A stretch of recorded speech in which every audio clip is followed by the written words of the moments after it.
Hola, ¿cómo están? Bienvenidos a otro nuevo segmento en SSH, Sociedad, Cultura e Historia en Orilla y Media TV, la cual pueden encontrar en las redes como Face, YouTube, Instagram. Como les prometimos en el video anterior, hoy un luchador sindical, un narrador, un poeta entrerriano, Ángel Borda.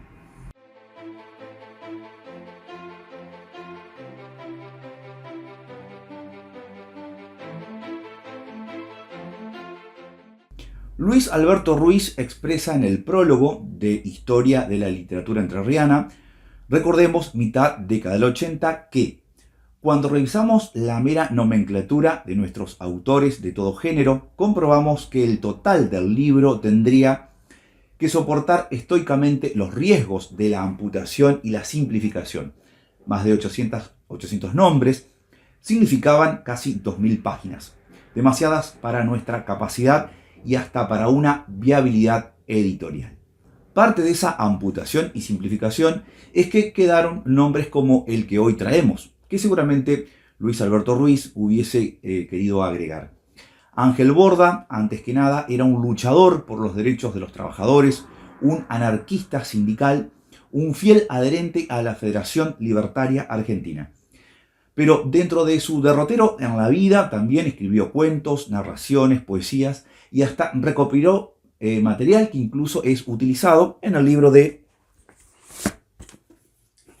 La canción del mundo entrerriano, cuando se intenta ahondar en el origen de la chamarrita. Traer la memoria de Ángel Borda es sumamente necesario en estos tiempos de oscurantismos y engendros libertarios. Traer la memoria de Ángel Borda es recordar quiénes fueron las personas que dieron origen a nuestros derechos laborales, derechos que hoy son pisoteados por los propios beneficiarios. Ya lo hubiese imaginado, ¿no? Pero bueno.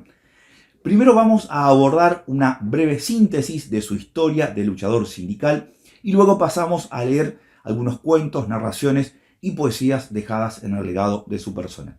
También, al final, escucharemos a mi hermano José Luis en la interpretación en guitarra de dos chamarritas, con letras recopiladas por Ángel Borda que escuchaba cuando era niño.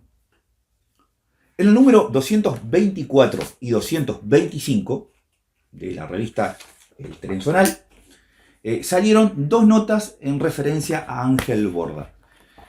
Un ángel trashumante, así se titula, un ángel trashumante invisibilizado por la historia regional, escrita por Pablo Mazzaroli, miembro de la cooperativa de trabajo Arroyo Dol Limitada y del movimiento 29 de junio. Y la otra, en el otro número, nota titulada Ángel Borda y la huelga de hacheros de 1935, escrita por Mario Collao. Vamos a utilizar este libro, editado en 1987 por Editorial Reconstruir. Ángel Borda nace el 2 de agosto de 1901 en Entre Ríos, distrito María Grande, en el departamento Paraná, y fallece en Buenos Aires el 12 de marzo de 1980. En el libro se encuentran dos narraciones cargadas de alegrías y gratos recuerdos de su infancia. Uno es Rinconada de Burgos, la evocación, y a continuación La casa. En estos dos relatos, Ángel evoca el idílico lugar donde nació y creció, las andanzas con sus hermanos, el entrañable recuerdo a su madre y a su padre. En el primer párrafo del relato de Rinconada de Burgos, Ángel se confiesa diciendo: los más bellos recuerdos de mi vida están unidos al bosque, al río y al lugar donde nací. No pudieron borrarlo ni el choque brutal de las realidades, ni la luz del ideal que alumbró el camino de las luchas por la libertad. Ángel Borda es de una conducta solidaria de por vida con los miserables, los trabajadores que padecen las crueldades del patrón, los crotos, los lincheras, porque su infancia y adolescencia están tan cargados de buenas vivencias que al comenzar a transitar el mundo se indigna de una manera total ante las desigualdades sociales, lo que veía. Su ancla de lucha es su infancia y su adolescencia. Dice textual: ¿por qué este pequeño gran mundo de un pedacito de suelo montielero se quedó en las raíces de mi espíritu huraño con tan insistente atracción?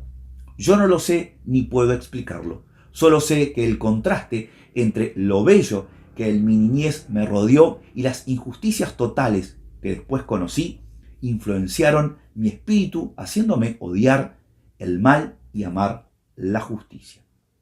Leemos textual una parte de circular emitida por la Federación Libertaria Argentina con motivo de su muerte, presente entonces en el libro que estamos utilizando.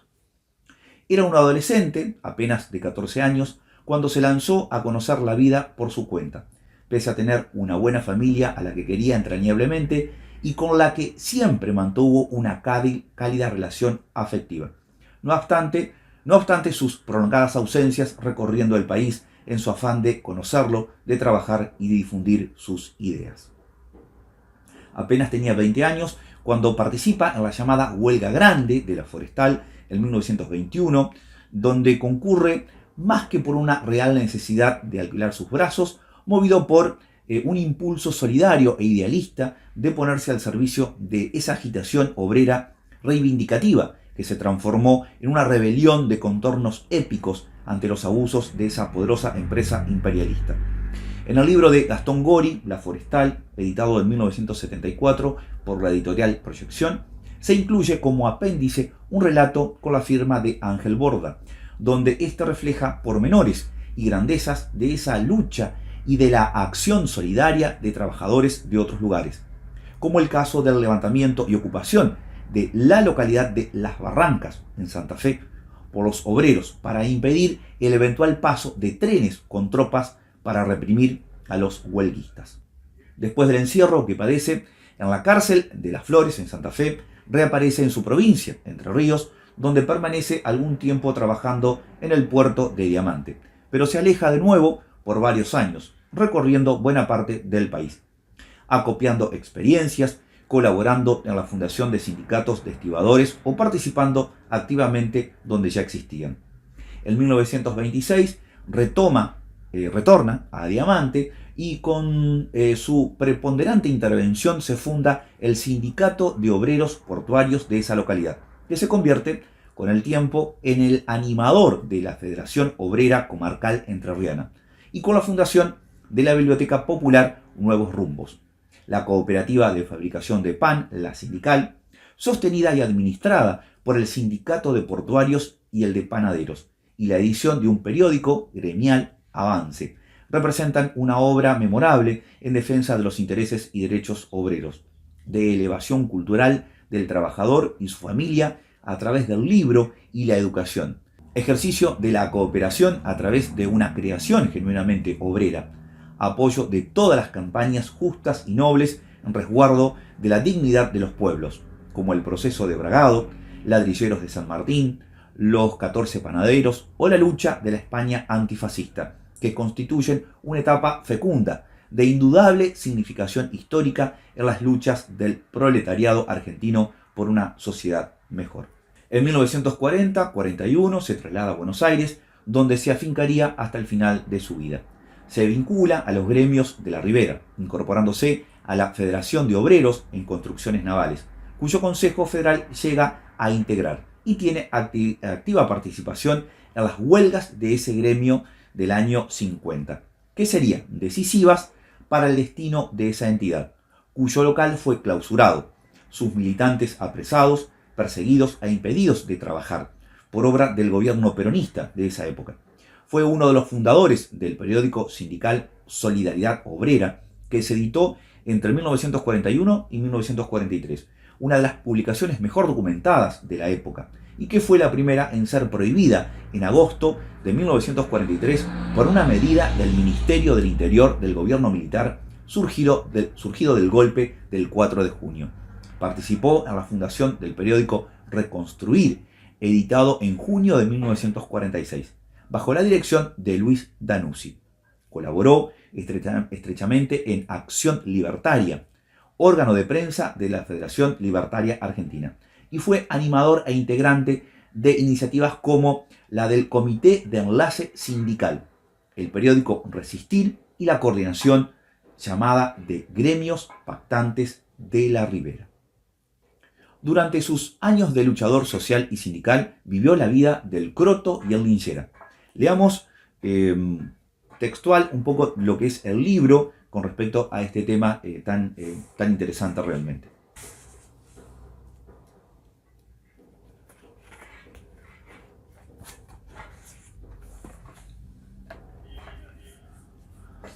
El largo y angosto país de los crotos. Desde principios de siglo venían a la Argentina miles de pequeños campesinos europeos, generalmente muy pobres, a trabajar en las cosechas de trigo y de maíz, y luego regresaban como en un ciclo de golondrinas. Habían aprendido a viajar clandestinamente en los trenes cargueros, se preparaban ellos mismos la comida, a veces a orillas de la vía, y como el clima benigno lo permitía, dormían cerca de las estaciones de campo al raso, cuando no estaban alojados en las chacras.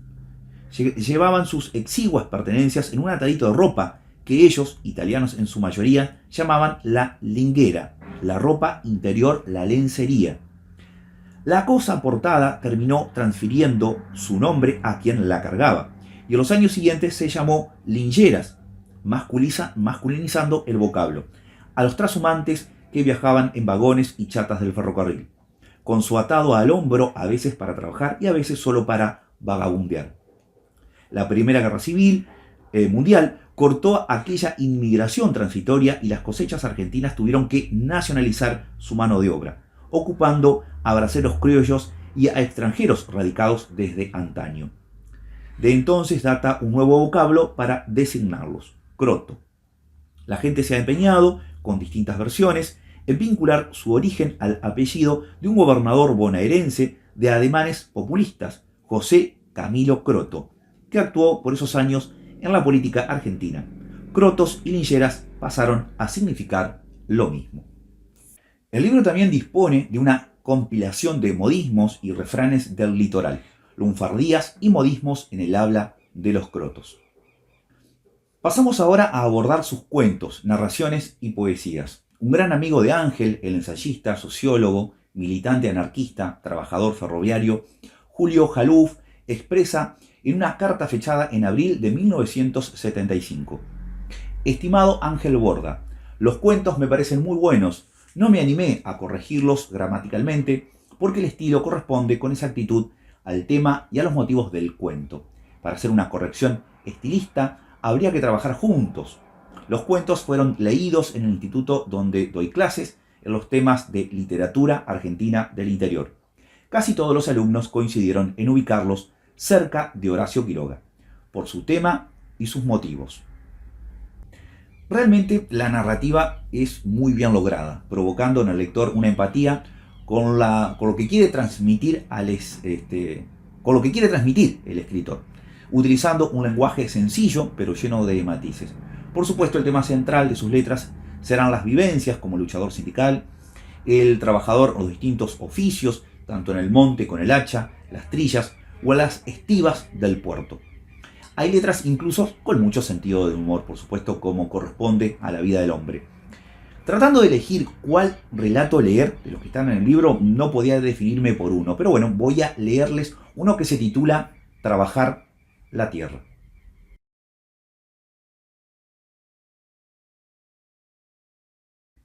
Era una noche puerca de frío en que nadie podía entrar en calor.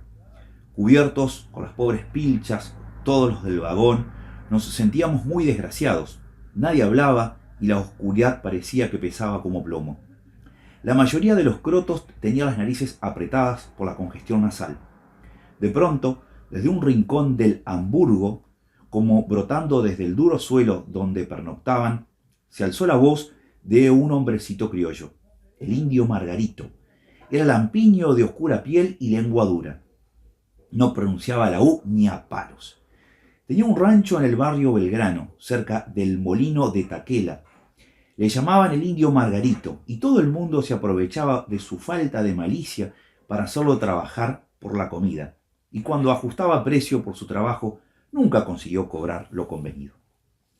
Con el transcurrir del tiempo, el puerto de la ciudad de Diamante adquirió gran importancia y la organización obrera por primera vez apareció con un mensaje de esperanza igualitaria, y los sufridos trabajadores vieron entreabrirse las puertas de un mundo nuevo. Margarito se entregó en brazos de aquella palabra de cambio que llegaba como si hubiera sido algo largamente esperado. Los que portaban el mensaje, obreros como él, hablaron de dignidad del trabajador, de su derecho y del valor de la unión entre los pobres. Fundaron bibliotecas, ateneos y dieron conferencias. Margarito no sabía leer, pero escuchaba con atención. Trabajo le costó pronunciar el término solidaridad. Ensayó a expresarse con justeza un buen par de días, pero terminó por rendirse, conformándose a balbucear con mucho esfuerzo solaridad. Fue allí en el puerto en 1929 donde conocí a Margarito. Me habían dado una changa en la bolsa de trabajo y al mediodía fuimos a comer al Fondín de Godó. Allí estaba Margarito, entre los estibadores que en ese mediodía trabajaban su turno. Ella se había fijado en mí y viéndome forastero se acercó y me alcanzó un volante. Esta noche hay conferencia en el local de arriba, paisano, me dijo. Habla el negro Torres sobre el derecho del obrero. Yo le contesté que con gustoso iría, pero no teniendo casa donde dejar el mono, no estaba seguro si podía hacerme presente. No se aflija, paisano, si no tiene dónde parar, vaya a mi rancho. Hay lugar, paisano, yo estoy solo, así que si gusta, ya sabe. Le acepté en el aire, y esa tarde, después de cobrar el jornal, nos fuimos al barrio de Margarito. De camino, compramos carnes y después de cenar concurrimos al local. El indio adoraba a los compañeros del sindicato. Allí había sido tratado por primera vez con cariño y respeto. Allí escuchó hablar de una revolución que los trabajadores tenían que hacer. Oyó decir que se debía expropiar a los grandes estancieros y repartir con los peones el fruto del trabajo. Margarito, frenético, se impacientaba y pedía que se hiciera pronto la revolución que se predicaba. Toda la vida había tenido hambre y quería comer hasta hartarse. Pensaba que a él le tocaría en el reparto algún lote de tanta tierra sin cultivar que se veía por los alrededores de Diamante, o que a la orilla de algún riacho o en una de esas tantas islas habría de tener su chacrita y trabajar en ella. Cuando regresamos al rancho, Margarito me dijo: «Quédese aquí, no camine tanto, paisano, que si hacemos la revolución y no va a hacer falta caminar buscando trabajo». Yo ya había sido contaminado por el entusiasmo del indio. Nunca faltábamos a las conferencias, festivales y reuniones del sindicato. Pero por mucho que fuera mi apego a la idea de un cambio, Margarito me superaba en fe y empeño. Su esperanza era invencible. «Va a ver, paisano, con la revolución lo vamos a expropiar a Melo, a Chévere, a todo lo rico. Yo voy a caminar, vamos a hacer charque y comer locro sabroso. Estoy aburrido de comer guiso y tapichí, paisano, y del pochero de cabeza de sorobí. Vamos a tener un maizalito y un taulón de zapallo». Vivíamos impacientes y soñando con aquel futuro que preveíamos pronto, pero nuestros planes sufrieron un amargo tropiezo. Los patrones y el gobierno nos madrugaron. Un día amaneció el puerto cercado por los milicos del regimiento y el local copado por la policía. Todos los que orientaban el sindicato habían sido detenidos y otros estaban ocultos. Sin embargo, nosotros nos declaramos en huelga y no aflojamos. La huelga duró largo tiempo, pero los patrones no cedían. A los principales compañeros los llevaron a Paraná. Unos pocos quedaron en la cárcel de Diamante y así la huelga se perdió. A Margarito y a mí nos fue más mal que a otros, pues al indio lo querían explotar como antes y yo era un forastero. El indio ingenuo y animoso no se amilanó. «No es nada, paisano, vamos a trabajar la tierra, como decían los compañeros, que ahora está preso». Algo le andaba trabajando en la mollera al indio. Yo había perdido casi todo mi entusiasmo, pero él se mostraba decidido como siempre. Como andábamos de florcita, de día dormíamos largas siestas, la barriga nos chiflaba de hambre, y por la noche merodeábamos el puerto tratando de burlar la vigilancia de los de la subprefectura, que no nos daban tregua ni nos dejaban pescar. Margarito, una noche, me contó su proyecto. Iba a robar un aradito de mancera de la quinta de las hermanas Melo. Él conocía bien el terreno, por haber trabajado temporadas allí. Una noche llegó al rancho con un arado al hombro. Los compañeros decían que tenemos que trabajar, producir algo. Yo no quiero ser paraisito. El arado lo voy a devolver cuando no lo precise más. El pobre indio no se daba cuenta que en su entusiasmo por trabajar, que al no tener caballo para atar al arado, ni siquiera una miserable yegua, ni sitio elegido, todo iría al fracaso. Cuando cayó en la verdad, le entró un desánimo. ¿Qué hacer con el arado? Entonces empezó una larga odisea con el armatoste. Resolvió tirarlo en algún baldío, potrero o barranco. Total, ya no le servía para nada. Una noche tormentosa se lo echó al hombro y marchando con él bordeando el pueblo, sin idea alguna dónde iría a dejarlo, y sintiéndose cansado, al llegar a la cañada de los Plosa, donde crecían enredaderas, las chilcas, camalotes y sarandíes, abrió los gajos y lo depositó en el fondo barrancoso. Luego lo tapó con algunas ramas.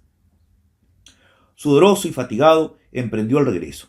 Cuando llegó al rancho se derrumbó sobre su pelado catre.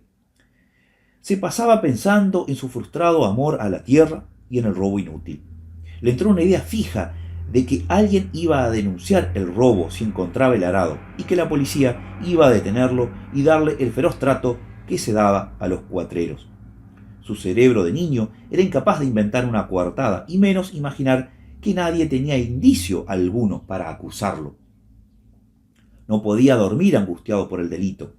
No comía casi, ni siquiera las postas de patí frito con que yo a veces sabía invitarlo. Una noche se decidió y fue hasta el chilcal de los Plosas.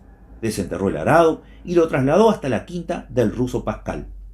Lo dejó al resguardo de una parva. Después se sintió tranquilo y regresó a su rancho. Pasaron algunos días, cuando pensando de nuevo en el asunto, Margarito recordó que el ruso Pascal era un pobre hombre, que si la policía encontraba el arado en su quintita, lo apresarían por ladrón y sufriría grandemente por su culpa.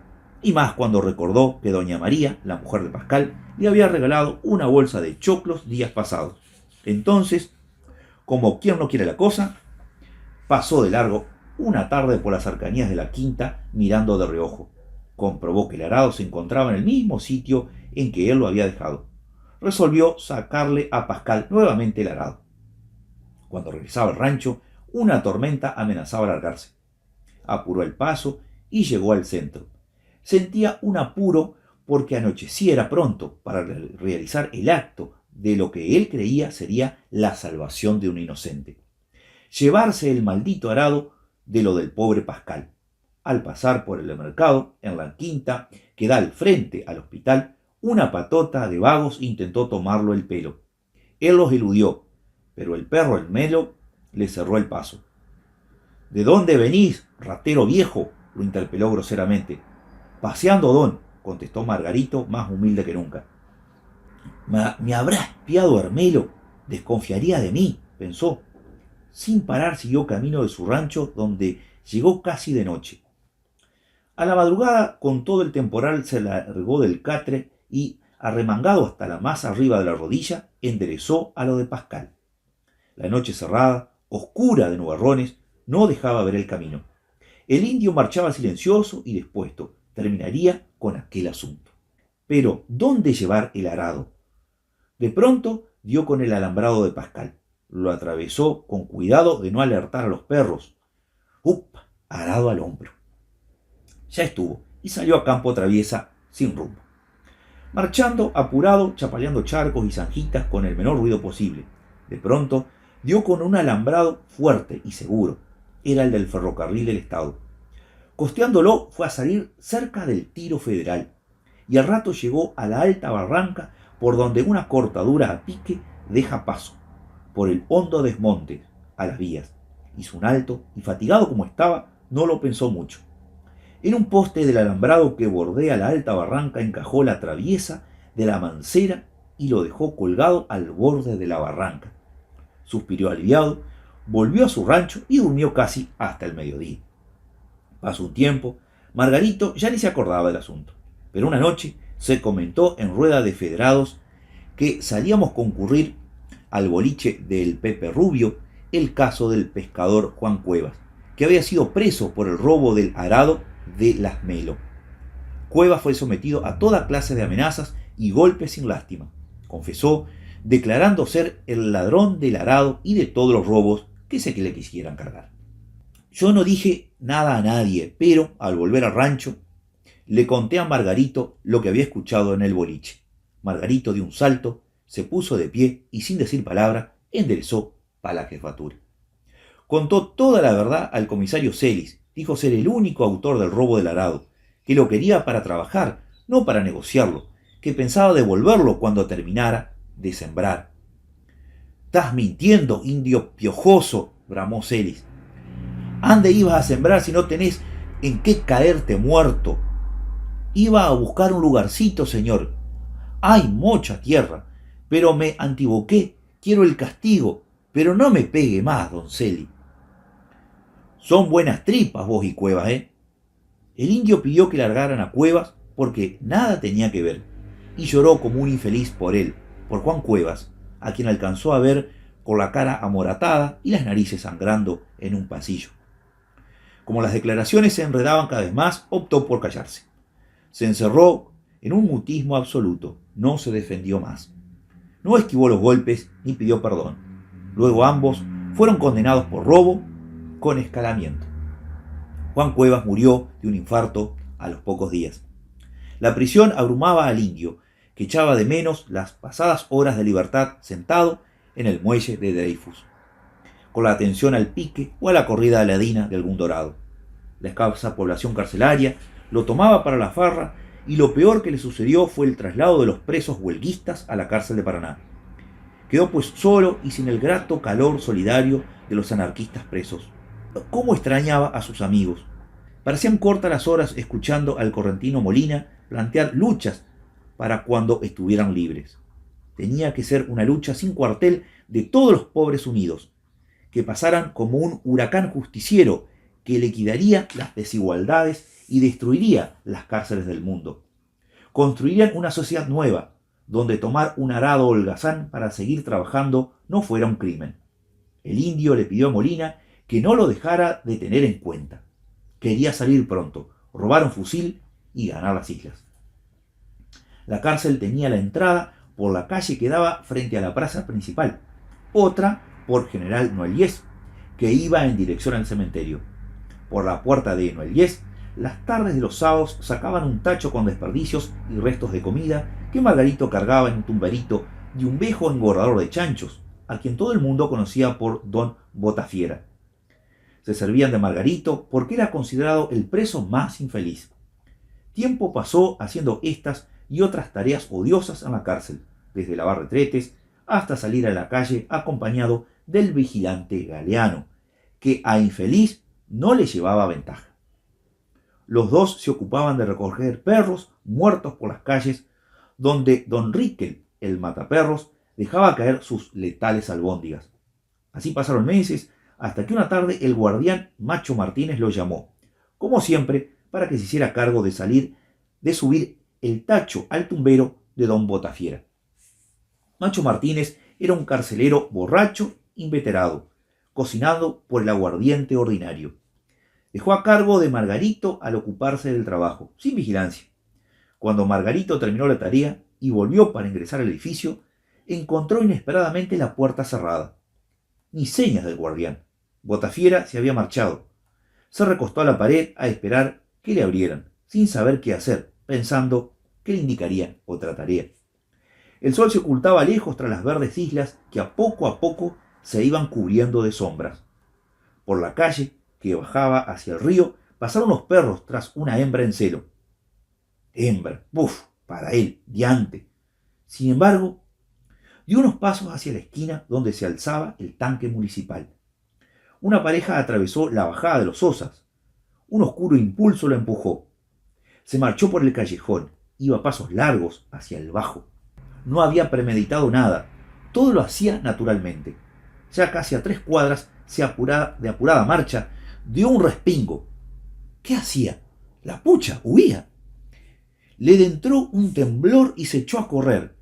Le zumbaban los oídos, aumentó la velocidad sin que nadie lo persiguiera.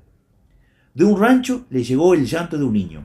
Tomó por el centro del huelloso camino tratando de eludir la ranchada de Bracamonte. porque las mujeres eran unas curiosas del diablo. Todavía accesando por la carrera, bajó como luz la cuesta de los Sorias. De ganchete echó un postrer vistazo al paredón en derrumbe de Punta Gorda. Enderezó derecho al conocido sitio donde Gorila Ahumada solía dejar la canoa y los remos. Respiró con más tranquilidad. Ahí estaba, amacándose en la orilla. Soplaba un vientito fresco. Al frente le ofrecía refugio el saco de Campi. Desató la embarcación, le dio un empujón y con el impulso saltó limpito sin hacer ningún ruido y quedó de pie sobre el taco. Oscureció en el río, tanteó el fondo con el pie desnudo y sintió el áspero roce de la lona de la trinquetilla. Agárrenlo donde haga noche a Margarito Peralta. Le vinieron unas ganas locas de soltar el viejo alarido que le bullía en la sangre. Estaba libre, libre. Colocó los remos en las toleteras y de un fuerte pero silencioso envión se perdió en las tinieblas que flotaban protectoras sobre el viejo río. Todos los crotos dormían. Nadie nunca supo el fin del relato de aquel hombre.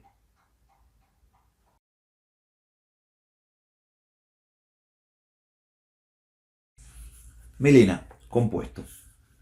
Nunca se supo en el pueblo de dónde llegó Melena, si vino de Costa Grande o del Paso de la Arena.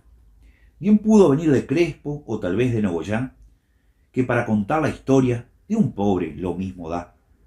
Con un chambergo cantor que le afinaba la estampa, quebrado de las dos puntas para tomar leche en guampa.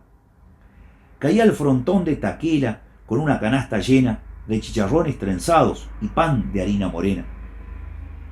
Allí se ponía a vender pasteles de 4 orejas, quesadillas de fariña de una cuarta bien pareja.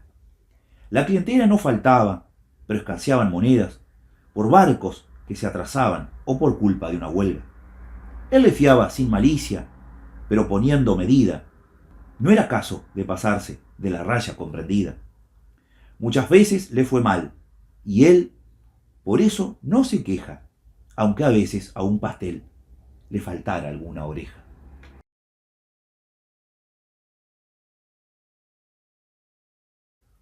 Coplas de la Hernandaria. Lo conocía don Rosales de cuando anduvo a los carros con el bigote ceniza de tanto pitar cigarros. Con su cachaza entrerriana, cargado de lana y cuero, desparramó por el pago más hedor que un saladero. Cuando llegaba el invierno, lamentaba casi en llanto la muerte de don Barrera, un hombre que fiaba tanto. Las apuestas con la vida no las tomó nunca a chanza. El que juega y pierde paga. Poniendo estaba una gansa. Pero en una madrugada, viniendo de Peruto Piedras, todo el bosque lo llamaba, por eso dejó las riendas. Trabajando en un obraje, no ganó para el tasajo, tiró el hacha en un zanjón y buscó nuevo trabajo. Después, en una cantera, conoció muy de cerquita cómo lloraba el barreno, un llanto de dinamita. Un día se fue del pago, nunca más se supo de él. Andará por las picadas y los senderos de Montiel. O quizás se fue llevando, bien grabado en la retina, un cuadro de ranchos viejos y de galpones en ruinas. Carrero de Hernandarias, la cantera y el obraje, las huellas de Punta Piedras, te deben este homenaje. Y para ir finalizando, vamos a escuchar 2 chamarritas interpretadas por mi hermano José Luis. Son 2 chamarritas en su letra, porque no hay partituras para saber las melodías que se utilizaban. Son letras recopiladas por Ángel Borda, que recuerda haberlas escuchado siendo niño. A su padre, Leoncio Borda, y también a don Tomás Bustamante, vocero, que cantaba y tocaba música brasilera y entrerriana. Por lo pronto me despido y será hasta el próximo video.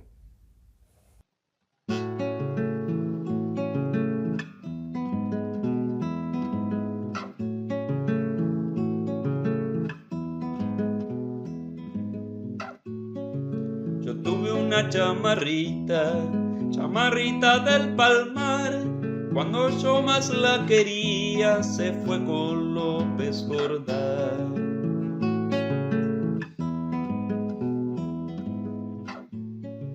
¿Dónde irá la chamarrita como uno baja y pintón, vagando por las cuchillas por no cambiar de paso.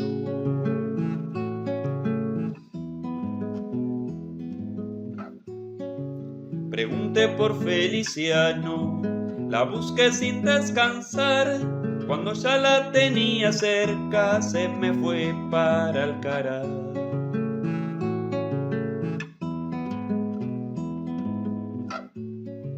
Chamarrita cimarrona, decime por qué te vas.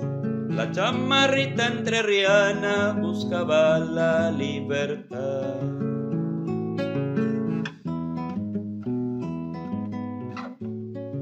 Chamarrita montielera, no me olvides si te vas para el pago de las guachas al rincón de Nogoyá.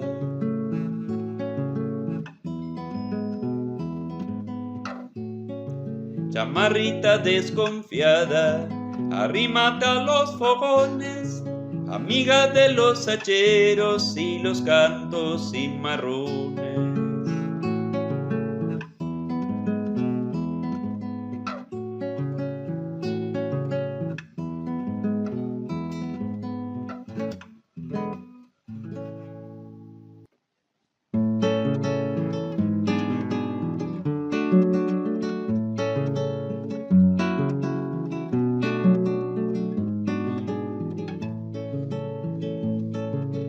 Chamarrita tachamá, sangú de harina la tiene, la truje de la otra banda cuando vino con él. Después del jerejeje, desde ante el jarajaja, sangú de harina tiene, la chamarrita tachamá.